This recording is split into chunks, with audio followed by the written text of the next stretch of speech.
What's up for December? The best views of the moon and planets, the Geminid meteors are set for a great show, and a chance to observe an asteroid with your own eyes.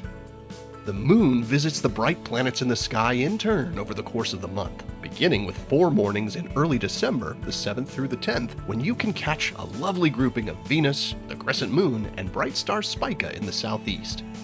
Then on the 17th, you'll find the crescent moon hanging just below Saturn in the southwest for the first few hours after sunset.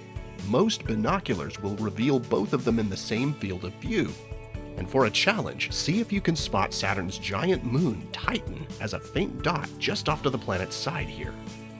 Later that week, the nearly full moon hangs out with Jupiter over 2 nights on the 21st and 22nd. You'll see them toward the southeast early in the night, and they travel westward across the sky together all night long. The year's most reliable meteor shower, the Geminids, take place annually in December.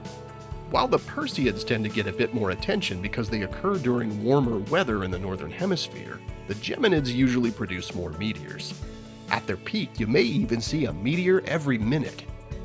The shower peaks overnight on December 13th and the morning of the 14th. Viewers in the northern hemisphere can look for meteors as early as 9 or 10 p.m. on the 13th. The hourly number of meteors should increase after that, with the greatest number flashing through the sky between midnight and morning twilight. Southern hemisphere skywatchers can also see the Geminids, though they appear in the middle of the night and at about a quarter of the northern rate. If you have clear skies, conditions should be ideal for this year's peak night, which is just 1 day after the new moon, leaving the sky nice and dark all night.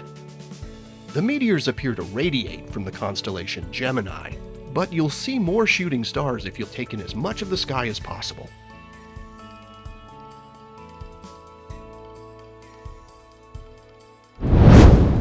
Want to see an asteroid with your own eyes? Asteroid Vesta reaches opposition this month, meaning it's located directly on the opposite side of Earth from the Sun. This is also around the time Vesta is closest to Earth, so it's at its brightest and easiest to observe. Occasionally, Vesta is close enough to Earth at opposition that you can almost see it with your eyes alone, but this year you'll want to use binoculars or a small telescope to search it out. NASA's Dawn spacecraft got super close to Vesta, orbiting the oval-shaped world in 2011 and 2012. It found that Vesta formed in our solar system's first couple of million years and mapped the surface in great detail. This December, Vesta is highest overhead around 1 or 2 in the morning, which is ideal for telescope viewing, but you can observe it as early as about 10 p.m. when it will appear about halfway up the eastern sky. Locate Vesta in between the raised arm of Orion here and the leg of Castor in Gemini here. On December 1st, you can find Vesta along a line between Betelgeuse and this star, Tejas. A week later, Vesta has moved so that it appears along this line between Betelgeuse and Propulsion here.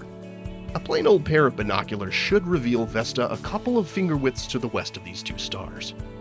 Use your favorite Skywatching app as a guide to Vesta's location within the star field you see on whatever night you're observing.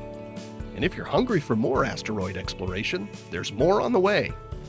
NASA's Psyche mission recently launched on its journey to metal-rich asteroid Psyche, and our Lucy spacecraft just flew past asteroid Dinkinesh with its little satellite asteroids at the start of November. Lucy is heading for the Trojan asteroids, a unique family of space rocks that share Jupiter's orbit and are likely to be remnants of the same primordial material that formed Jupiter and the other outer planets. And if that sounds interesting to you, maybe you're ready to add Asteroid Observer to your list of accomplishments as you look for Vesta in the December sky. Here are the phases of the moon for December. Stay up to date on NASA's missions exploring the solar system and beyond at science.nasa.gov. I'm Preston Dykes from NASA's Jet Propulsion Laboratory, and that's what's up for this month.